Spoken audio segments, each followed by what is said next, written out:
एक बात और, 1250 थोड़ी दूर आगे 1000 से बढ़ा के 1250 किए, पैसे की जुगाड़ कर रहा हूँ। मैंने बहुत है ना मेरी, अब 1,32 लाख थोड़ी बड़ी छोटी है, 1,32 लाख का भाई हूं मैं, और अगर और जुड़ गई तो 1.5 करोड़ तो हो जाएगी।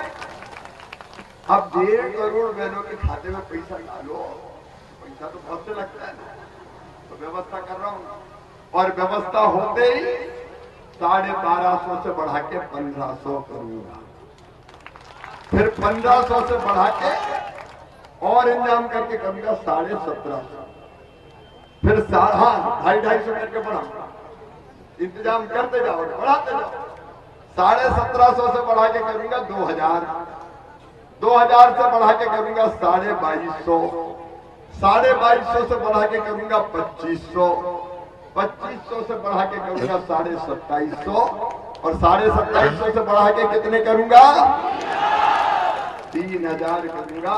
उस दिन मुझे चैन की नींद आएगी कि अपनी बहनों को मैंने न्याय दे दिया, हर महीना 3000 रुपया खाते में आने लगा, तो बहनों का जीवन सुखी हो गया। ये मेरे जीवन का लक्ष्य है, मिशन है। मैं कुर्सी पर बोझ के लिए नहीं बैठा हूँ, मैं लोगों की जिंदगी बदलने के लिए मुख्यमंत्री बना हूँ। मेरी बहनों, लोगों की जिंदगी बदलने के लिए। किसान भाइयों, अगर लाडली बहनों के खाते में 1250 आ रहे हैं, तो 1000 तो अपने खाते में भी आ गया।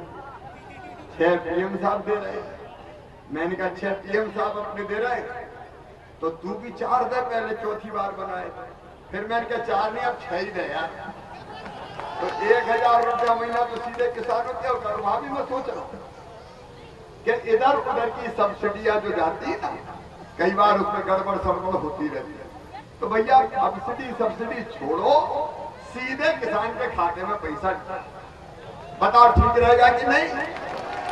और इसलिए किसान के भी पैसे बढ़ेंगे, चिंता मत करो मेरे किसान भाइयों। कांग्रेस ने कभी जनता की भलाई के काम नहीं किए। सड़क हो, सिंचाई हो, बिजली हो, पानी का इंतजाम हो, ये केवल भारतीय जनता पार्टी ने किया है। मैंने सरकार बनाने के बाद किया है। आप खुद बताओ, जितने विकास के काम मैंने किए, भारतीय जनता पार्टी की सरकार ने किए, कांग्रेस ने कभी किए थे क्या? कांग्रेस को विकास से कोई लेना देना ही नहीं है। उन्हें तो मेरी योजनाएं और बंद कर दी थी, सब 7 साल में सब योजनाएं बंद। लेकिन आगे जो और 2-3 काम की बात है वो और सुन लें। एक, कई जगह प्रधानमंत्री आवास के मकान बने हैं, लेकिन फिर भी कई गरीब रह गए हैं, टूटे मकान में, छोटे मकान में, कच्चे मकान में रह रहे हैं। सही बात है कि नहीं?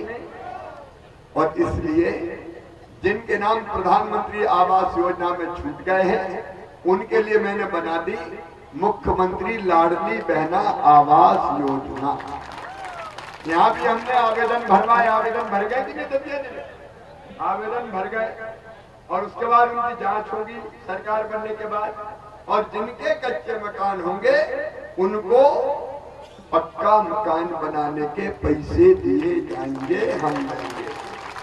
एक साथ सबको नहीं मिलेंगे, मैं झूठ नहीं बोलता। मान लीजिए 20 लाख मकान आए, तो हर साल 5-5 लाख मकान देते जाएंगे, और 3-4 साल में सबको बना के कंप्लीट कर देंगे, सबको पैसा मिल जाएंगे। तो बड़ा ना मिले, लेकिन छोटा पक्का मकान हो जाए। मेरी बहनों, रसोई गैस का सिलेंडर 450 में दूंगा, चिंता मत करना, बाकी पैसे मैं भरवाऊंगा। और जिनके बड़े बड़े बिजली के बिल आए, गरीब और निम्न मध्यम वर्गीय, उनके बढ़े हुए बिजली के बिल मैं भरवाऊंगा। आपको 100 रुपया महीना ही बिजली का, घरेलू बिजली का बिल आएगा। देखो, आपकी भलाई, जनता की सुविधा के लिए मैं सरकार चला रहा हूँ। एक बात, पहले लाडली लक्ष्मी, फिर लाडली बहना, और अब अगला मेरा संकल्प रहेगा लखपति बहना। मैं अपनी बहनों को लखपति बनाऊंगा, मजाक मत मानना। लखपति का मतलब 1 लाख रुपया की आमदनी साल भर में हो, मतलब 10,000 रुपया कम से कम हर महीना कमाए। और वो सेल्फ हेल्प ग्रुप के माध्यम से मैं करूंगा। अलग अलग कई काम देते हुए अपनी बहनों को आर्थिक रूप से मजबूती लेके आएंगे ताकि उनकी जिंदगी बेहतर बन जाए। और मेरे बच्चे, मैं जहाँ जाता हूँ, छोटे छोटे बच्चे, वो नहीं जानते मुख्यमंत्री क्या होता है, उनको पता नहीं कि मुख्यमंत्री कुछ दे सकता है।